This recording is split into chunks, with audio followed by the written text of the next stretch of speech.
আল্লাহর হাবিব সাল্লাল্লাহু আলাইহি ওয়াসাল্লামের সাথে আম্মাজান আয়েশার ঝগড়া হতো। মজার একটা হাদিস শুনে, সহিহ বুখারী মুসনাদে আহমদ ইবনে হাম্বলও এসেছে এই হাদিস। আম্মাজান আয়েশার সাথে ঝগড়ার পর আম্মাজান আয়েশাও রাগ, আল্লাহ রাসূল সাল্লাল্লাহু আলাইহি ওয়াসাল্লাম। এখন রাগ মেটানোর দরকার আছে না নাই?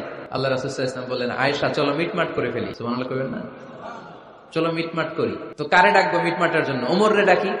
আম্মাজান আয়েশা বলে, না, ওমর গলিব, ওমর খুব মেজাজ ওয়ালা, আমার ডর লাগে। তোমার আব্বারে ডাকি। আব্বারে ডাকেন। আব্বারে ডাকেন। খুশি হয়ে গেছেন আম্মাজান আয়েশা রাদিয়াল্লাহু। আবু বকর রাদিয়াল্লাহু চলে আসলেন, দাঁড়ালেন। এবার বিষ্ণু সাল্লাল্লাহু আলাইহি ওয়াসাল্লাম বললেন, তাতাকাল্লিমিন আও আতাকাল্লাম, কি ঘটছে আমাদের মাঝে, তুমি বলবা না আমি বলবো? আম্মাজান আয়েশা বললেন, তাতাকাল্লামু আনতা ওয়ালা তাকুল ইল্লা হাক্কান, আপনিই বলেন, তবে সত্য ছাড়া মিথ্যা বলেন না। আবু বকর রাদিয়াল্লাহু তাআলা আনহু শুনে রেগে গেলেন, কি এ কেমন কথা তোমার? নবীকে উদ্দেশ্য করে তুমি বলছো সত্য ছাড়া মিথ্যা বলবে না, নবী কখনো মিথ্যা বলবে নাকি? রেগে মেয়ের গায়ে মেরেছে এক চোর খেয়ে আম্মাজান আয়েশা উল্টে পড়ে গেলেন। সাইয়েদনা আবু বকর রাদিয়াল্লাহু তাআলা আনহু রেগে গড়গড় করতে লাগলেন, আবার মারার জন্য উদ্যত হলেন। আম্মাজান আয়েশা রাদিয়াল্লাহু তাআলা আনহু বাঁচার জন্য এবার বিশ্বনবীর পিছনে যে আশ্রয় নিলেন। সুবহানাল্লাহ পড়বেন না? বিশ্বনবী সাইয়েদনা আবু বকরের সামনে দুই হাত মেলে ভেবে দাঁড়িয়ে গেলেন।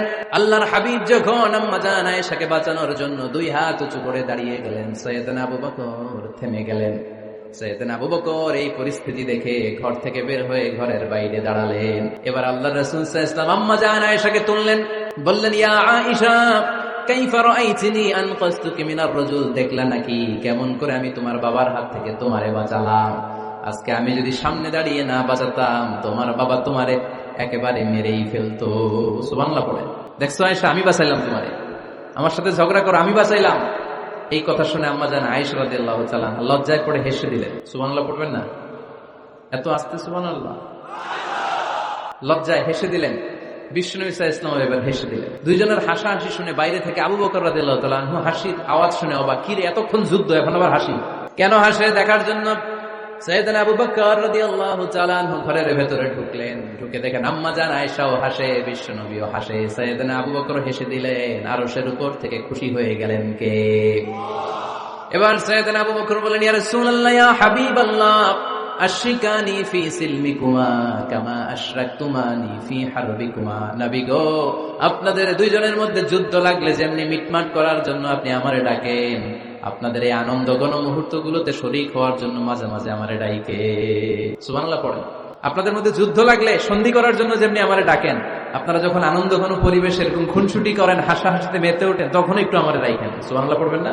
দেখেন আল্লাহ রাসূল সাল্লাল্লাহু আলাইহি ওয়াসাল্লাম পৃথিবীর সবচেয়ে শ্রেষ্ঠতম মানুষ, উনাদের পরিবারেও ঝগড়া হতো, কিন্তু এই ঝগড়া কোনোদিন তালাক পর্যন্ত গিয়েছে? কথা বলেন না কেন?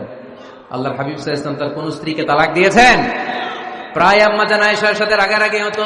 আল্লাহর হাবিব সাল্লাল্লাহু আলাইহি ওয়াসাল্লাম বলতেন, আয়েশা, কখন তুমি রেগে থাকো সেটাও আমি জানি, কখন তুমি আমার উপর খুশি থাকো সেটাও আমি জানি। ইয়া আয়েশা, ইন্নী লা আ'লামু ইযা কুনতি আন্নী রাদিয়া ওয়া ইযা কুনতি আলাইয়া গাদবা। আয়েশা, কখন রেগে থাকো তাও বুঝি, কখন খুশি থাকো তাও বুঝি। আম্মাজান আয়েশা বললেন, ইয়া রাসূলুল্লাহ, কেমনে বোঝেন? বিশ্বনবী বললেন, তোমার দোয়ার বাক্যগুলো শুনো বুঝি।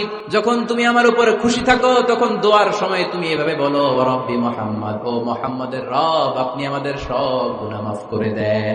আর যখন তুমি আমার উপর রেগে থাকো তখন তুমি মুনাজাতের সময় বলো, ওয়া রাব্বি ইব্রাহিম, ইব্রাহিমের রব, আপনি আমাদেরকে ক্ষমা করে দেন। তার মানে যখন তুমি রেগে থাকো তখন দোয়ার সময় আমার নামটা মুখে নিতে চাও না। সুবহানাল্লাহ পড়েন। তখন তুমি দোয়ার সময় অন্য নবীর নাম নাও। আম্মাজান আয়েশা বললেন, ইয়া রাসূলুল্লাহ, মা আহাজুরু ইল্লা ইসমাক, আমি তো শুধু নামটাই সরাই, আমার মুখ থেকে কেবল আপনার নামটাই সরায় রাখি, আমার হৃদয় থেকে কখনো আপনারে সরাতে পারি না। আমার হৃদয় জুড়ে আপনি, মা আহাজুরু ইল্লা ইসমাক, নবী হে, আমি শুধু দোয়ার সময় রাগের মাথায় আপনার নামটা বাদ দেই, হৃদয় থেকে তো আপনারে বাদ দিতে পারি না। সুবহানাল্লাহ পড়বেন না? তার মানে নবীদের ফ্যামিলি তো ঝগড়া এগুলো হতো, কিন্তু এটা তালাক পর্যন্ত গড়াতো না, ঠিক কিনা? তাহলে এখন থেকে আমাদের এই স্লোগান নিতে হবে যে ঝগড়া করলেও আমরা ডিভোর্সের দিকে যাব না। পারা যাবে? আর একজন রেগে গেলে আরেকজনকে চুপ থাকতে হবে। ভাবি রেগে গেলে আপনি চুপ, পারবেন? পারবেন না? ইনশাআল্লাহ। এই যারা বিয়ে করে না এরা ইনশাআল্লাহ, আর বাকিরা চুপচাপ। আওয়াজ করে পড়েন না ইনশাআল্লাহ।